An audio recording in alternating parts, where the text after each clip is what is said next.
All right, good morning. So, Dr. Rob, we put a request for a show out on our social media platform at Breast Implant Illness Expert on Instagram. And we chose to answer the following from KARINAMNMN. And it was high mold toxicity in women with breast implants. I think there's been a lot of disinformation regarding how many patients with breast implant illness suffer from mold, either in or around the implant. I've done over 2,000 explants with over almost 1,100 PCR tested samples, so polymerase chain reaction tested samples. So those take and examine the DNA fragments of 150 types of bacteria, fungi, and mycobacterium. Mold is a fungi. So in those, approximately six of those over 1,100 PCR tested have had fungi. And so, do the math. Obviously, that's an extremely low number who actually have fungi. And typically there's a one-off explanation for that. One of the examples was it was a triathlete and they swam all the time. They got out of their swim in their competitions, then they ran barefoot up a platform or what have you. Typically you would get a puncture in your foot or something of that nature.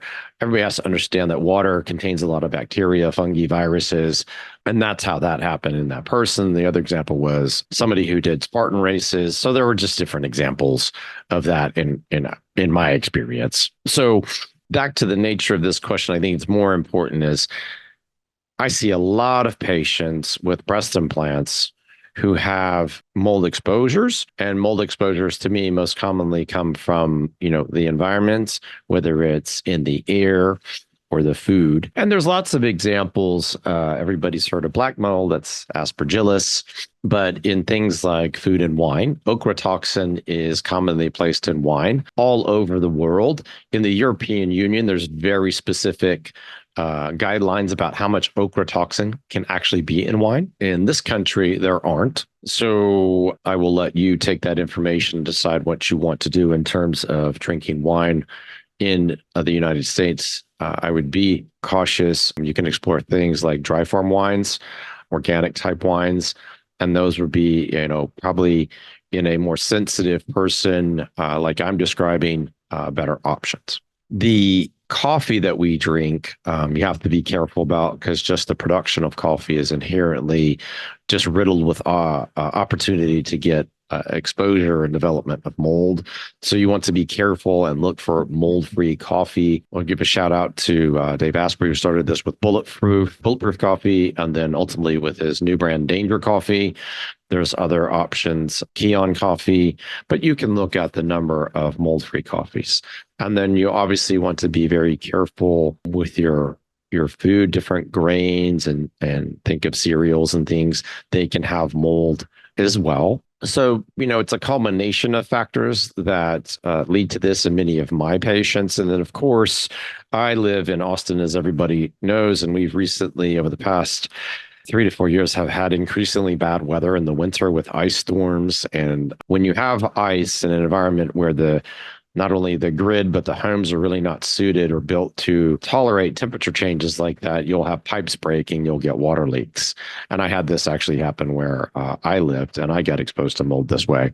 There's a number of factors that can lead to it. And if you're really concerned and sensitive to and already know maybe that you're sensitive to mold, I encourage getting an air filter that at least filters down to 0.003 microns. There are different options on the market, and I think it's best to explore those. The Philips system, the IQ Air system, the Jasper system.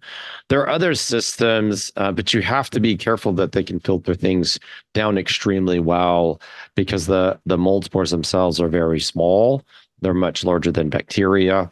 So you have to protect yourself that way as well as your family, because genetically, if you're sensitive to that through limitations in your glucuronidation pathway, you're going to have trouble with that. People are routinely like, oh, okay, why do you know all this as, a plastic surgeon? So we understand the genetics of women with breast implant illness extremely well, but we also understand their toxic burdens very well. We get urine toxicity tests. And we typically would use a glutathione challenge from my inflammation support bundle. And what we try to do is get all of this expressed in the urine so that we can learn what is your burden, what are your genetics, what things from your diet or fluid intake are affecting you, what about your air quality, look at your gut microbiome, look at your food sensitivities, and really try to lower your inflammation. We know that doing this even preoperatively, just using our inflammation support bundle will lower your chronic inflammatory score when checked through specific urine markers.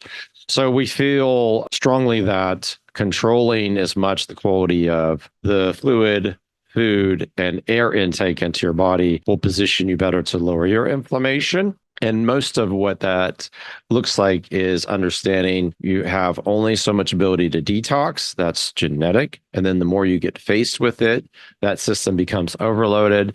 And many times it's referred to as a bucket that's overflowing. And then you become more and more symptomatic as a patient with breast implants. So mold, to summarize, is not what I find on implants, and I have more experience than that than anybody around. And then two, the most common ways to get exposed to mold are certainly through air, the actual food intake, and for that matter, wine and coffee. And then how do we, address that? There's going to be different protocols based on what we find on your toxicity testing. So that's more individualized to the specific findings and the patient, and then their tolerance. Obviously, I have a lot of patients who have lots of sensitivity, so we'll have to go and gauge how best to do their detox in each situation. All right, I want to thank all the folks who submitted questions for me to answer. I look forward to answering more on my next show.